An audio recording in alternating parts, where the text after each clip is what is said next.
자, 여러분 안녕하세요. 언어와 매체 12번째 시간입니다. 자, 우리 지난 시간까지는 의문론 파트에 대해서 공부를 했고요. 오늘부터는 단어 파트 공부를 시작을 할 겁니다. 내일 13일 날 우리가 등교 계약 발표가 났죠? 네, 여러분들도 이제 빨리 학교 오고 싶을 텐데, 저도 여러분들 빨리 학교에서 만나보기를 이제 고대하고 있습니다. 근데 또 요즘 또 갑자기 또 안 좋은 소식이 들려가지고 어떻게 될지 모르겠네요. 이거 또 밀리는 거 아닌지 모르겠지만, 자, 어떤 상황이 되든 간에 우리는 지금 주어진 상황에서 우리가 할 수 있는 최선의 노력을 하는 것이 옳지 않을까 생각을 합니다. 여러분들은 집에서 미리 공부도 열심히 하시고 또 책도 열심히 읽으시고, 뭐 앞으로 학종에서의 3학년 영향력이 어떻게 될지는 이제 두고 봐야 알겠지만, 어찌됐든 우리가 지금 해야 할 것을 여러분들이 미루지 말고 미리미리 준비를 해 놓는다면, 이후에 개학해서 학교 왔을 때 여러분들이 조금 덜 부담감을 갖고 그 준비된 내용들을 가지고 활동들을 이어나가면 좀 좋지 않을까, 그런 생각들을 하고 있습니다. 그래서 여러분들이 좀 주도적으로 움직였으면 좋겠어요. 지금 교과 시간에 이런 얘기를 하면 좀 길어질 수 있겠지만, 여러분들에게 어떻게 보면 기회일 수도 있거든요. 이렇게 집에서 여러분들이 온전히 공부할 수 있는 시간, 또 비교과 활동 같은 것들을 준비할 수 있는 시간이 주어진다는 것은 어떻게 보면 기회가 될 수도 있다. 근데 누구는 그 시간을 헛되이 보내겠지만, 누구는 그 나름대로 어떤 계획을 짜서 독서 활동을 한다든지, 혹은 독서 활동과 연결된 어떤 소규모 어떤 활동 같은 것들을 계획하고 또 그 활동들을 이미 시작했다든지 하는 경우도 있을 겁니다. 이 상황 자체가 굉장히 답답하고 여러분들은 억울할 수도 있겠지만, 그 환경을 탓하기보다는 그 환경 속에서 우리가 무엇을 할 수 있을지를 고민하는 좀 그런 현명한 자세가 필요하지 않을까 싶어요. 힘들겠지만 좀 열심히 같이 해봤으면 좋겠습니다. 자, 이제 공부를 시작해보죠. 자, 오늘은 단어에 대해서 공부를 할 거거든요. 단어. 첫 번째로 단어의 개념에 대해서 이야기를 할 거고요. 그다음에 그 단어들을 어떻게 분류할 것인가. 우리가 국어에서는 구품사를 하고 얘기합니다. 여러분들 보통 우리나라 단어를 분류하면 몇 품사가 나올까요? 하면 뭐 8품사 이렇게 얘기하는 친구들이 많은데, 영어에서는 여러분들이 품사를 많이 공부하겠지만 국어에서는 또 품사를 제대로 공부해 본 경우가 많지 않을 겁니다. 그래서 오늘은 그 각 품사의 특성에 대해서 아주 구체적으로 다루지는 못하고요.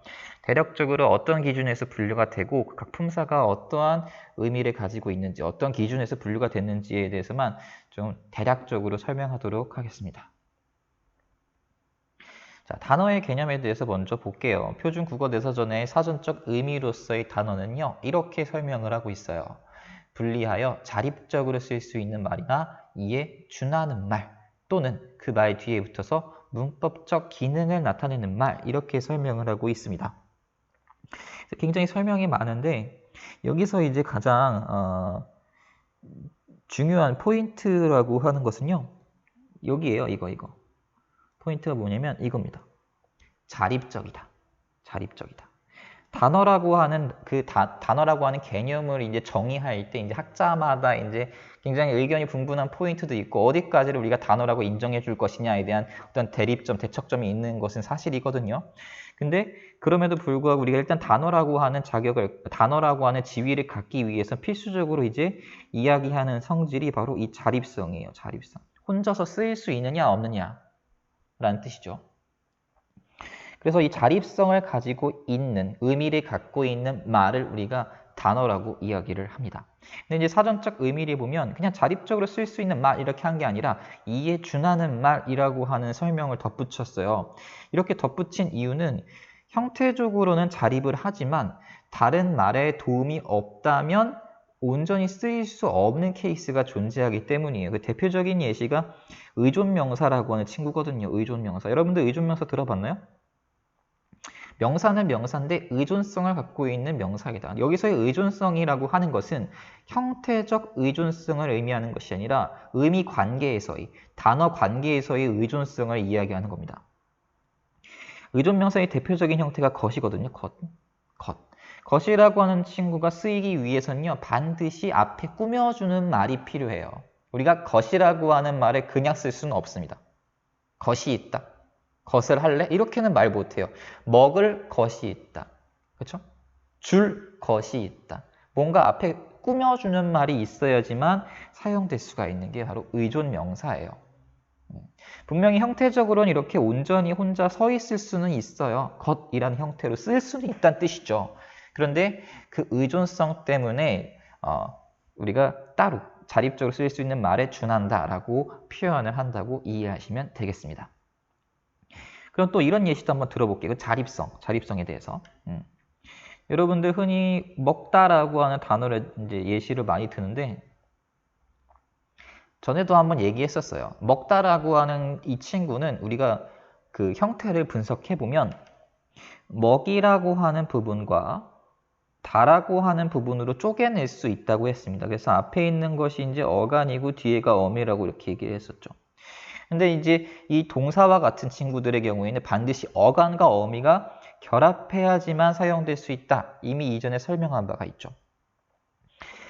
어간 혼자서 혹은 어미 혼자서는 자립성을 가질 수가 없다는 뜻이에요. 자립적이지 못합니다. 반드시 두 개가 합쳐진 먹다의 형태를 이루어야지만 자립성을 갖게 된다는 것이죠. 그래서 먹 그리고 다라고 하는 친구들 각각은 우리가 단어라고 부를 수가 없는 친구들이고요. 먹다 정도는 되어야지 우리가 단어라고 이야기할 수가 있습니다. 자립성을 갖고 있으니까요. 또 이러한 친구들 뒤에 붙어서 문법적 기능을 나타내는 말이라고 하는 것까지 추가가 되어 있어요.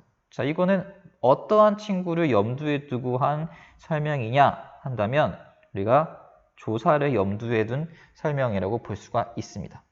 조사라고 하는 친구는 보통 체연류, 명사류에 결합해서 혹은 다른 부사에 결합하기도 하는데요. 일반적으로는 명사류에 결합합니다. 그럼 명사에 결합해서 특정한 문법적 역할을 부여해 주거나 의미를 덧붙여 주는 게 조사거든요. 근데 조사는 방금도 얘기했듯이 붙어서 사용되는 친구예요. 기대어서, 기생해서 사용될 수 있는 게 조사라는 친구인데 이 친구는 따라서 처음에 얘기했던 이 자립성이라고 하는 성질은 갖지 못한 친구라고 볼 수 있겠죠. 그죠? 자립성이 없습니다. 얘 같은 경우는 형태적 자립성이 없어요. 반드시 다른 말에 붙어야지만 사용될 수가 있으니까요. 그럼에도 불구하고 우리는 이 조사는 그런 자립성이 있는 말에 붙어서 쉽게 붙었다 떨어졌다 할 수 있으므로 그에 준하는 성질을 갖고 있다. 그에 준하는 자격을 갖고 있다고 해서 단어의 자격을 부여해주고 있습니다. 그래서 조사도 우리는 단어라고 지위를 인정해주고 있다. 그래서 여기까지 우리가 단어의 개념에 대해서 알아봤고요. 자, 그래서 이러한 단어들을 우리가 특정한 기준에 의해서 분류를 해내면 그게 이제 품사가 되는 것인데, 자, 공통된 성질을 바탕으로 해서 단어들을 갈래지은 것이다. 그리고 그 단어들을 갈래지은 기준에 대해서 이제 얘기를 해보도록 하겠습니다. 자, 이런 단어를 분류할 수 있는 기준의 첫 번째는 바로 형태입니다. 형태. 모습이 바뀌는지의 여부, 좀 어려운 말로 굴절, 여부 이렇게 얘기를 하는데 먹다와 책을 비교해보면 간단하죠.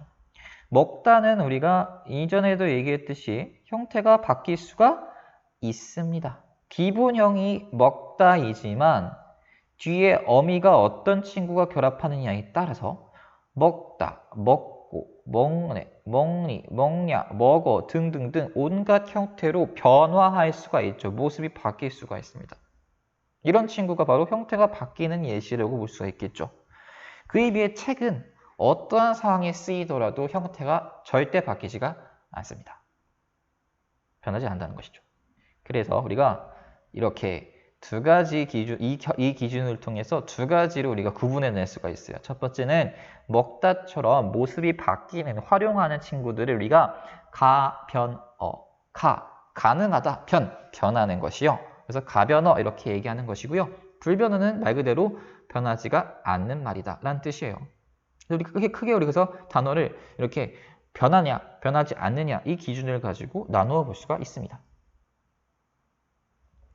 자, 다음 두 번째 기준 볼게요. 두 번째 기준은 기능입니다. 기능. 그 단어가 문장에서 어떠한 기능을 수행하느냐에 따라서 우리가 구분을 하거든요. 그래서 이 기능이라고 하는 건 여기다 써놨듯이 다른 단어와의 어떤 관계를 의미합니다. 어떤 관계를 맺고 있느냐에 따라서 우리가 구분을 하기도 한다는 것이죠. 그래서 우리가 미안합니다. 그래서 우리가 이 기능에 의해서 크게 5가지로 분류를 할 수가 있거든요. 체언, 용언, 수식언, 관계언, 독립언. 이 말이 갖고 있는 의미 자체를 가지고 우리가 추론을 해보면 됩니다. 추론을 해보면 돼요. 체언 같은 경우는 몸체자, 몸뚱아리, 핵심을 담당하는 의미라는 뜻이에요. 그래서 어떠한 기능을 역할을 하는 친구들을 우리가 체언이라고 하느냐면 보통 문장에서 주어의 역할, 주어의 기능을 수행하는 말들을 우리가 체언으로 분류를 합니다. 그 다음에 용언이라고 하는 친구는요, 그 주어의 역할을 어떻게 해주는 거? 네, 서술해주는 기능을 가지고 있는 친구를 용언이라고 해요. 주어가 어떠한 동작을 한다 혹은 어떠한 상태를 가지고 있다라고 풀어주는, 풀이해주는 역할을 하는 말들을 용언이라고 얘기해요. 수식어는 뭘까요? 수식어. 말 그대로 이게 수식해준다라고 하는 것은 다른 말로 얘기하면 꾸며주는 것 이렇게 얘기할 수가 있거든요. 꾸며준다. 의미를 제안해준다. 이게 수식어이고 그 다음에 관계어는 말 그대로 관계를 드러내는 말이란 뜻이에요. 단어와 단어 사이가 어떠한 관계로 연결되는지를 혹은 연결이 되도록 만들어주는 기능을 가지고 있는 게 관계어이에요. 연결해준다, 연결. 독립어는 뭘까요? 관계어이랑 조금 완전 반대겠죠? 관계어는 다른 단어 사이의 어떤 기능을 이렇게 중개해주는 역할이라고 한다면 독립어는 그냥 나 혼자, my way. 혼자 그냥 어떠한 관계도 맺지 않고 혼자 존재하는 것들을 우리가 독립어이라고 이렇게 분류를 합니다. 그래서 우리가 단어를 또 문장에 쓸 기능에 따라 이렇게 체언, 용언, 수식언, 관계언, 독립언 이렇게 5가지로 구분을 한다. 그 다음에 세 번째가 이제 가장 대표적이고 우리가 흔히 살펴보는 품사 분류의 기준입니다. 의미이죠, 의미. 단어의 무리가 가지는 추상적인 의미의 공통점이다. 자, 여기서 의미라고 하는 의미를 여러분들이 잘 생각해야 되는 것이 어떤 구체성을 띤 의미를 말하는 것이 아니라요. 어떤 개념의 추상적인 공통점을 이야기하는 겁니다. 예를 들어서 책상과 의자가 가지고 있는 구체적인 의미는 분명히 다르죠. 그렇죠? 의자는 우리가 엉덩이를 붙이고 앉아있는 도구이고요. 책상은 우리가 책을 올리고 컴퓨터를 올리고 사용하는 도구잖아요. 그렇죠? 분명히 구체적인 의미는 다르지만 얘네가 가지고 있는 추상적 의미의 공통점이 무엇이냐면 어떤 대상, 사물의 명칭이라는 뜻이죠. 명칭. 이름이라는 뜻입니다. 이름. 어떤 물건, 어떤 사물, 어떤 대상, 어떤 사람을 지칭하는 이름. 이름이라고 하는 그런 의미적 공통점이 있다는 것이죠. 그래서 우리가 책상과 의자를 하나의 명사라고 하는 의미 부류로 구분하는 겁니다. 얘네들은 공통적으로 다 어디에 속한다? 명사에 속한다, 명사. 무슨 말인지 알겠죠? 구체적인 의미를 가지고 따지는 것이 아니다. 여기서는 그 의미 부류가 갖고 있는 추상적인 그 공통성, 그것이 무엇이냐? 이걸 얘기하는 것이다. 분류상의 공통점이라는 것이죠. 그래서 이렇게 3가지 기준에 의해서 우리가 단어를 이렇게 차근차근 분류를 해보면요. 자, 어떻게 쪼개볼 수가 있냐면, 자, 이렇게 쪼개낼 수가 있습니다. 자, 선생님이 홈페이지에 올려놓은 그 학습지를 보시면 여러분 학습지에도 이렇게 단어를 분류해놓은 표가 있을 겁니다. 있죠? 예, 이거 보시고 같이 한번 확인을 해보도록 할게요. 자, 일단 크게 3가지 기준에 의해서 단어를 분류한다 그랬죠. 형태, 기능, 그 다음에 의미, 이 3가지입니다. 먼저 제일 처음에 형태 기준으로 단어를 먼저 쪼개본다면 이렇게 불변어와 가변어로 쪼갤 수가 있어요. 그리고 또 기능 단위에서 다시 분류를 해보면 우리가 어떻게 돼 있다? 체언, 수식언, 독립언, 관계언, 용언이 있는데 그 중에서도 누구만 지금 가변어로 분류가 돼 있어요? 그렇죠? 용언만 가변어로 분류가 되어 있고 나머지 친구들은 어디에 분류가 되어 있습니까? 네, 불변어에 분류가 되어 있습니다. 그렇죠? 그 다음에 이 체언, 아까 체언이 뭐였냐면 문장에서 어디에 쓰이는 주어의 위치에 쓰이는 그런 기능을 수행하는 가장 중심이 되는 부분이라고 얘기했었죠. 이 체언에 보통 분류가 되어 있는 친구는 누가 있냐면 이렇게 명사, 대명사, 수사 이 세 가지가 존재하고 그 다음에 수식어는 어떠한 기능? 무언가를 꾸며주는 기능을 가지고 있다. 그런 건 어떤 친구들이 관형사와 부사가 가지고 있다. 그 다음에 독립원, 혼자, 마이웨이로 존재하는 친구는 누구 하나 있어요? 네, 감탄사 하나 있죠. 그 다음에 관계연, 단어와 단어 사이의 관계를 중개해주는 역할을 한다. 누가 있다? 조사가 있다. 그 다음에 용언에는 누가 있다? 용언은 뭐라 그랬죠? 체언에 해당하는 친구가 어떠한 동작을 하는지 어떠한 상태를 가지고 있는지 풀이해주는 기능을 가지고 있다 그랬죠. 그런 풀이해주는 서술성을 갖고 있는 단어들은 동사와 형용사 두 가지가 있습니다. 그래서 이렇게 명대수, 관부, 감조, 동형 해가지고 총 9개의 품사가 존재하게 되는 것이죠. 이제 이 정도는 우리가 이제 구분을 할 수 있어야 됩니다. 여러분들 이제 영어랑 좀 구분을 잘 하셔야 돼요. 영어랑 우리말의 품사 구분 조금 개념이 다릅니다. 자, 그럼 명사부터 한번 간단하게 정리를 한번 해볼게요. 여러분들 뭐 보통 명사, 고유 명사 뭐 이런 명사들의 이름 많이 들어봤을 거예요, 그렇죠? 다 무언가를 어떤 사물의 의미를 이름을 지칭하는 말들이죠. 이름. 그래서 명사는 간단하게 정리해 보면 그냥 이렇게 얘기해 볼 수가 있을 것 같아요. 사물의 뭐다? 이름을 나타내는 단어들은 우리가 명사라고 부릅니다.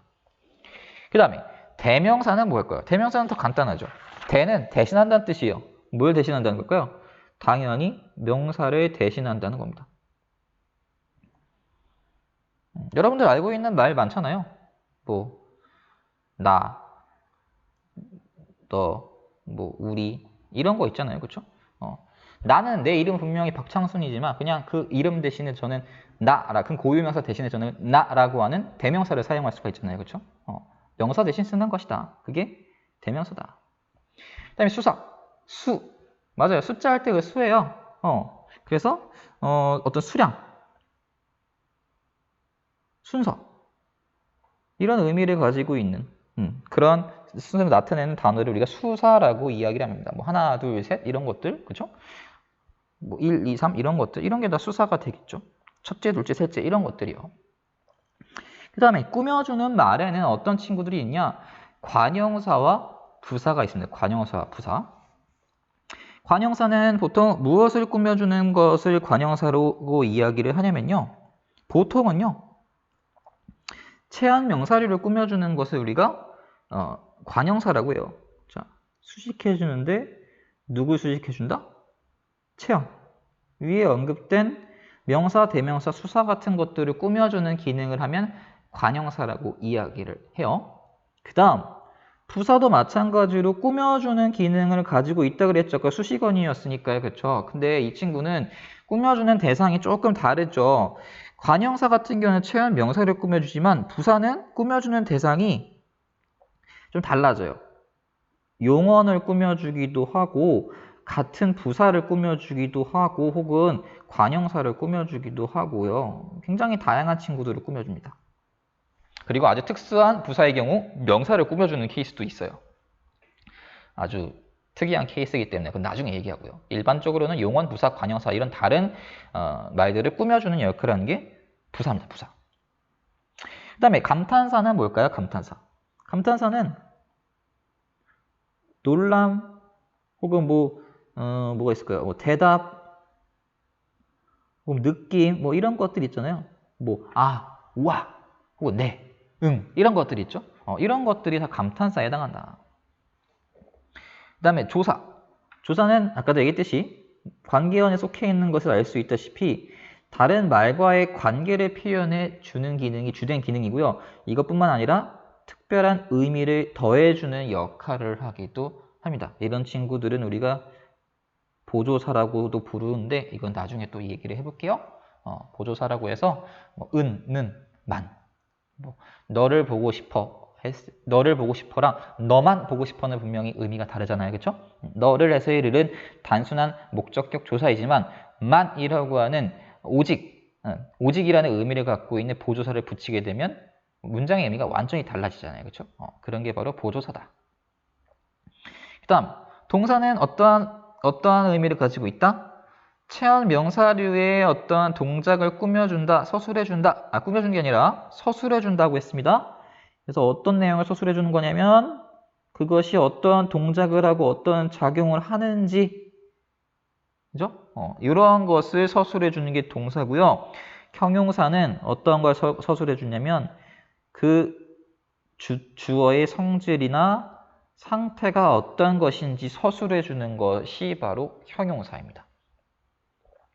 그래서 대략적으로 구분을 해보면 이렇게 9개로 우리가 분류를 해볼 수가 있고요. 각각의 의미 역할을 이렇게 설명해 볼 수가 있습니다. 여기서 또 한 가지 우리가 언급할 게 있는데 그게 뭐냐면요. 서술격 조사이다라고 하는 친구예요. 자, 이 친구가 왜 특이하냐면요. 아까 관계 어는요. 어디에 분류가 돼 있었어요? 불변어에 분류가 돼 있었잖아요. 자, 이 친구도 서술격 조사이기 때문에 이다는 서술격 조사이기 때문에 조사에 속하는 친구잖아요. 그렇죠? 그런데 이 친구는 특이하게도요. 조사이지만 따로 가변어에 포함이 되는 친구입니다. 자, 왜 가변어로 포함이 되어야 될까요? 왜? 다른 조사의 경우에는 형태의 변화가 없죠. 형태의 변화가 발생하지 않아요. 가, 을, 를. 을과 를, 이게 이제 상황에 따라서 구분되어 쓰이는 것을 형태가 바뀐다고 이해하시면 안 됩니다. 주변 의문론적 환경에 따라서 두 개의 형태 중 하나가 골라서 쓰이는 것이지 을에서 를로 바뀌고 를에서 을로 바뀌고 하는 과정이 있는 것은 아니에요. 가, 을, 를 이런 친구들, 이런 친구들이 형태가 바뀌는 경우가 있냐? 없습니다. 근데 이다는 바뀔 수 있다는 것이죠. 나는 지금 학교이다. 학교이다. 학교이네. 학교이고, 학교이지만 이런 식으로 굉장히 다양하게 형태를 바꿀 수가 있어요. 마치 무엇인 것처럼. 그렇죠. 마치 용언인 것처럼. 어간에 다양한 어미가 결합해서 변화하는 용언인 것처럼 이 친구도 활용을 해요. 변화를 한다는 겁니다. 그렇기 때문에 조사 중에서 특이하게 이 서술격 조사 이다는 우리가 불변어가 아니라 요 가변어에 분류를 하고 있다. 자, 이것까지 우리가 기억해 둘 필요가 있습니다. 자, 다시 한번 얘기하지만 여러분들 이 9개의 품사를 이해하시는 게 이제 가장 중요하고요. 그 다음에 이 9개의 품사를 우리가 품사를 구분할 때요. 꼭 의미 기준으로 해서 이렇게 9개로 쪼개는 것이 아니라 형태, 의미, 기능 이 세 가지가 같이 종합적으로 활용이 된다고 보셔야 돼요. 왜냐하면 관형사랑 부사 같은 경우도 수식어으로서 기능상으로서 똑같이 수식어로 분류를 해놓지만 그것이 어떠한 단어와 관계를 갖고 있느냐에 따라서 관형사와 부사로 분류를 하잖아요. 그렇죠? 그러니까 이게 동일한 기능이라고 하기에는 어렵다는 겁니다. 기능적으로 봤을 때요. 관계가 달라지니까요. 그렇죠? 또 꾸며주는 기능을 하는 말 중에서요. 우리가 단어 자체가 꾸며주는 의미를 갖고 있는 것은 관형사와 부사밖에 없지만 이 동사와 형용사도 어미의 도움을 받아가지고요.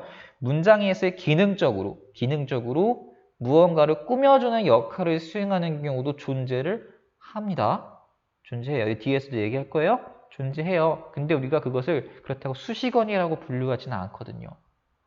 왜냐하면 그것은 단어 자체가 갖고 있는 기능성이랑은 다르기 때문에 그 단어 자체가 본투비 그냥 그 단어의 본질 자체가 누군가를 꾸며주기 위해서 태어난 친구들만 우리가 관형사, 부사라고 이야기를 하는 것이고요. 동사랑은 형용사는 누군가를 꾸며주기 위해서 만들어진 친구가 아니에요. 풀어서 서술해주기 위해서 존재하는 친구들이죠. 나중에 여러분들이 굉장히 많이 헷갈릴 텐데 우리가 예시를 가지고 많이 연습을 할 거니까 너무 걱정하지 말고요. 일단 일단 오늘은 이렇게 형태, 기능, 의미 이 기준을 가지고 자립성을 갖고 있는 말, 단어라고 하는 것들을 국어에서는 이렇게 분류해 볼 수가 있다. 9개의 품사로서 여기까지만 여러분들이 이해하시면 될 것 같습니다. 그리고 우리가 이후에 각각의 품사들의 구체적인 특성과 예시들을 살펴보면서 공부를 해볼 거니까요. 너무 염려하지 마세요. 연습을 한번 해볼까요? 연습. 교과서에 나와 있는 예시를 한번 가지고 와봤습니다. 자, 교과서에서는 뭐 기능, 뭐 형태, 기능, 뭐 품사 다 나눠서 세 가지로 다 해보라고 하는데 굳이 그럴 필요는 없을 것 같아요. 우리가 품사로서만 구분할 수 있으면 그게 기능적으로 무엇인지, 형태가 무엇인지는 뭐 당연히 나오는 거니까요. 그럼 쪼개보겠습니다. 단어 기준으로 쪼개볼게요. 자, 단어로서 우리가 자격을 갖추기 위해서는 어떻게 된다 했죠? 자립성을 가져야 된다. 형태적으로. 쪼개게 될 경우에 형태적 자립성을 상실하게 된다면 우리가 단어라고 볼 수가 없다. 그러면 어떻게 쪼개느냐? 일단 이렇게 쪼갤 수 있죠. 그렇죠? 멋진. 멋진 쪼개요? 안 쪼개요? 쪼개면 안 되겠죠. 그죠? 멋지은 이렇게 쪼개면 존재할 수 없습니다. 형태적으로 자립할 수가 없어요. 경치를은 어떻게 쪼갤 수 있어요? 없어요? 있죠. 왜? 단어의 사전적 의미에서 르이라고 하는 다른 말에 붙어서 문법적인 기능을 수행하는 조사들도 우리가 단어로 인정해준다라고 분명히 나와 있었죠. 쪼갤 수 있습니다. 너희? 쪼갤 수 없어요. 그쵸? 하나죠? 둘과는 쪼갤 수 있을까요? 없을까요? 있습니다. 과도 뭐니까요? 조사니까요. 함께는 쪼갤 수 있을까요? 없을까요? 함 플러스 깨? 이런 말이 있어요? 존재하지 않습니다. 쪼개면 안 돼요. 보고 싶다. 띄었었으니까 이렇게 보와 고는 쪼개면 된다 안 된다? 안 된다. 쉽다. 쉽과 다를 쪼개면 된다 안 된다? 안 된다. 자립성을 상실하게 된다. 그죠? 그럼 이렇게 쪼개볼 수가 있을 겁니다. 자, 그러면 아부터 볼게요. 아, 자, 느낌. 감탄. 뭐예요? 감탄사죠. 그죠? 자, 이 저는 뭘까요? 저가 가지고 있는 의미를 생각해 보세요. 이게 지시적인 의미죠, 일단. 그죠? 지시적인 의미인데 얘가 어떠한 기능을 수행하는지 생각해 보세요. 경치는 경치인데 어떤 경치? 저 경치죠. 그죠? 저 경치. 명사를 꾸며줍니다. 체언을 꾸며줍니다. 그죠? 따라서 저는 관형사예요, 관형사. 그 다음, 멋진은 뭘 꾸며줘요? 경치를 꾸며줘요. 그럼 얘도 관형사인가? 라고 하면 잘못된다는 것이죠. 아까도 얘기했죠. 멋진이라고 하는 친구는 태생부터 수식적 기능을 갖고 있는 친구가 아니에요. 이 저라고 하는 친구는 태생부터 꾸며주기 위해서 태어난 친구예요. 형태가 바뀌지 않습니다. 형태의 변화 없이. 관형사는 아까 보세요. 품사에 분류보세요. 관형사는 어디에 분류되어 있어요? 기능사가는 수식어이고 형태적으로는 뭐예요? 불변어죠. 관형사는 형태가 바뀌면 안 됩니다. 근데 멋지는 형태가 바뀔까요? 안 바뀔까요? 바뀔 수가 있어요. 우리가 기본 형태를 상정할 수가 있잖아요. 뭐예요? 기본 형태가? 맞아. 멋지다잖아요. 그쵸? 멋지다. 응? 그럼 얘는 품사가 관형사가 아니라 뭐다? 그렇죠. 형용사다. 이렇게 얘기를 해야 됩니다. 형용사. 구분해야 됩니다. 그죠? 문장에서의 어미의 도움을 받아서 기능적으로 꾸며주는 역할을 수행할 수가 있어요. 근데 그것이 얘의 본질은 아니라는 것이죠. 그것이 얘의 본질은 아니다. 얘의 본질은 서술성이다. 그러면 얘가 갖고 있는 서술성은 우리가 어떻게 설명할 수 있느냐? 경치가 멋지다라는 것이죠. 경치가 멋지다. 원래는 이후에 문장에 대해서 공부할 때 다시 얘기하겠지만 이 문장 안에는 경치가 멋지다라고 하는 다른 문장이 삽입되어 있는 겁니다. 자, 거기까지는 우리가 지금 알 필요 없고 일단 이 멋진이라고 하는 친구는 형태가 바뀌는 가변어다. 따라서 우리가 관형사가 아니라 형용사다 이야기할 수 있어야 됩니다. 요거 두 개 구분해야 된다는 것이죠. 그죠? 이게 이제 여러분들이 영어와 헷갈리는 포인트일 거예요. 국어에서는 형태의 변화 없이 무언가를 꾸며주는 것은 관형사예요. 관형사. 그죠? 형용사는 서술성을 갖고 있습니다. 서술성. 헷갈리면 안 된다. 경치. 쉽죠? 명사입니다. 를 뭘까요? 조사죠. 너희. 대신하는 거니까 대명사입니다. 둘. 아까 얘기했어요. 숫자니까 수사겠죠. 조사입니다. 관계를 표현해 주는 거니까. 그죠? 함께. 함께는 뭘까요? 함께는 부사죠? 왜? 누굴 꾸며주고 있으니까? 뒤에 있는 보고 싶다 이거를 꾸며주고 있으니까. 그죠? 행동, 동작을 꾸며주는 거니까요. 그죠? 부사입니다. 그죠? 수식원 중에서 용언이나 부사, 다른 관형사를 꾸며주면 우리가 부사라고 했어요. 그 다음에 보고는, 자, 여러분 좀 헷갈릴 텐데 잘 보세요. 자, 보고는 기본 형태가 뭐다?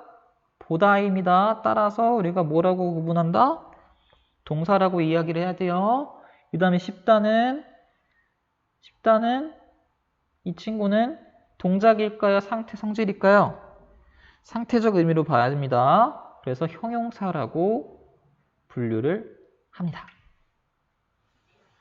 이렇게 복잡하지만 이렇게 품사를 구별해 볼 수가 있다. 아시겠죠? 스스로의 힘으로도 한번 해보셔야 됩니다. 그리고 여기서 가장 포인트는 이거 관형사랑 형용사를 구분하는 것이었어요. 그렇죠? 이게 조금 어렵죠? 자, 그래서 오늘은 여기까지 이제 해보는 걸로 하고요. 그 이후에는 선생님 계획으로는 우리가 이제 계약을 해서 교실에서 같이 얼굴 보고 이야기하는 것이 저희 원래 계획이었는데, 그래서 원래는 첫날에 여러분들 지금까지 공부했던 거 같이 평가도 해보고 정리도 하고 하려고 했거든요. 근데 이제 앞으로 어떻게 될지 몰라서 선생님들 걱정이 많습니다. 만약에 이제 또다시 계약이 연기가 된다면 계속해서 이런 방식으로 진도를 나갈 것이고요. 만약에 우리가 다행스럽게도 계약을 할 수 있게 된다면 수업 시간에 우리가 지금까지 공부했던 것들 간단하게 한번 선생님이 정리하고 그 다음에 이어서 진도를 나가려고 합니다. 긴 시간 동안 고생 많았고요. 우리 다음 시간에는 꼭 학교 교실에서 만날 수 있기를 바라면서 이만 마치도록 하겠습니다.